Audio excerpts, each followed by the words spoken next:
Sir ఇప్పుడు star hotels అనేసరికల్లా ఇంటర్నేషనల్‌గా చాలా మంది కస్టమర్‌లొస్తారు. రూమ్‌లో దిగుతూ ఉంటారు. వీళ్ళ ఫుడ్ హ్యాబిట్స్ కూడా రకరకాలుగా ఉంటుంది. వాళ్ళు వాళ్ళకిష్టమైన ఫుడ్‌ని ఏదో ఆర్డర్ ఇస్తారు. స్టార్ హోటల్ అనగానే ఏదైనా ఫుడ్ ఆర్డర్ ఇవ్వచ్చు కదా! మరి అట్లాంటప్పుడు ఆ రోజున్న డ్యూటీలో ఉన్న కాంబీ 1కి గాని, కాంబీ 2కి గాని ఆ ఫుడ్ కోసం ఏం తెలియకపోతే అట్లాంటప్పుడు ఆ కస్టమర్‌ని ఎట్లా హ్యాండిల్ చేస్తారు సార్? అదొక మంచి ప్రశ్నే. ఎవరికైనా మామూలుగా ఈ డౌట్ వస్తది గానీ, ఇప్పుడు అందుకే అక్కడ వేరియస్ కేటగరీ స్టాఫ్ ఉంటారు. అందులో మనం మాట్లాడేము సూస్ షెఫ్, ఎగ్జిక్యూటివ్ షెఫ్ ఓకే. ఏం చేస్తారని మీరు అవును. అడిగారు. అవును. ఇప్పుడు వాళ్ళ పనే అది.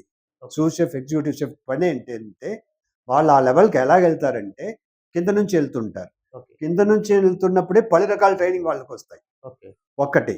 ఇంకొకటి వాళ్ళు పనిచేసిన చోట్ల అంతా నెట్వర్కింగ్ అని అంటారు. ఓకే. వాళ్ళు నెట్వర్కింగ్ చేసుకుంటూ వెళ్తారు. ఓకే. ఒకటి మేనేజ్మెంట్ ట్రైనింగ్ ఇస్తది.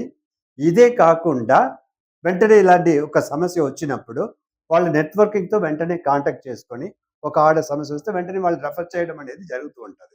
ఇమ్మీడియేట్‌గా వాళ్ళు ఆ పాయింట్‌ని తీసుకొని పికప్ చేసుకొని వాళ్ళేం చేస్తారు కింద కామీకి అది దాని గురించి చెప్తారు. చెప్తే వాడు పికప్ చేసుకొని ఆ ట్రైనింగ్ చేయడం అనేది జరుగుతూ ఉంటది. సో, ఆ లెవెల్‌కొచ్చినప్పుడే ఇటువంటి స్టాఫా? అంటే సూస్ షెఫ్‌కి తగిన స్టాఫేనా అని ఎన్నుకోవడంలోనే ఆ ప్రక్రియ అంతా ఉంటది. ఓకే. సూస్ షెఫ్, ఎగ్జిక్యూటివ్ షెఫ్ ఊరికే వచ్చేయరు. ఓకే. బాగా ఎక్స్‌పీరియన్స్ ఉంది. కెపాసిటీ ఉందా లేదా? ఓకే. వాళ్ళకి అన్నీ తెలుసా లేదా? ఓకే. ఇన్ని పాయింట్ తెలుసుకొని అంత జీతం ఇస్తారు. ఓకే. లేకపోతే అంత జీతం ఇవ్వాల్సిన అవసరం లేదు కదా! ఓకే. ఒకటి. ఆ జీతం ఎందుకు ఇస్తున్నారంటే వాళ్ళకి అంత ఎక్స్‌పీరియన్స్ ఉందా లేదా చెక్ చేసుకుంటారు. ఓకే. ఒకటి ఇప్పుడు మనం లోకల్ ఎగ్జిక్యూటివ్ షెఫ్ చూస్తే ప్రతిసారి వాళ్ళకి ప్రత్యేకమైన ట్రైనింగ్ ఇస్తూ ఉంటారు. ఓకే. మలేషియా, సింగపూర్ అని తీసుకొని ఆహా! ఎవ్రీ 6 మంత్స్, 3 మంత్స్ ఎక్కడ ఇంటర్నేషనల్ ఫెయిర్ జరిగితే తీసుకెళ్తుంటారు. ఓకే. సో, వాళ్ళు నాలెడ్జ్ లెవెల్ తగ్గిపోకుండా మేనేజ్మెంట్ చూసుకుంటూ ఎప్పటికప్పుడు ఉంటది. అప్‌డేట్ చేస్తూ ఉంటారు. అప్డేట్ చేస్తూ ఉంటారు. ఓకే. ఈ అప్డేట్ చాల్లేని పక్షంలో executive chef already executive chef ఊరికే అవ్వలేదు. ఈ పలు రకాల చోట్లెళ్లి పని చేసాడు. వాళ్ళందరితో కాంటాక్ట్ ఉంటది.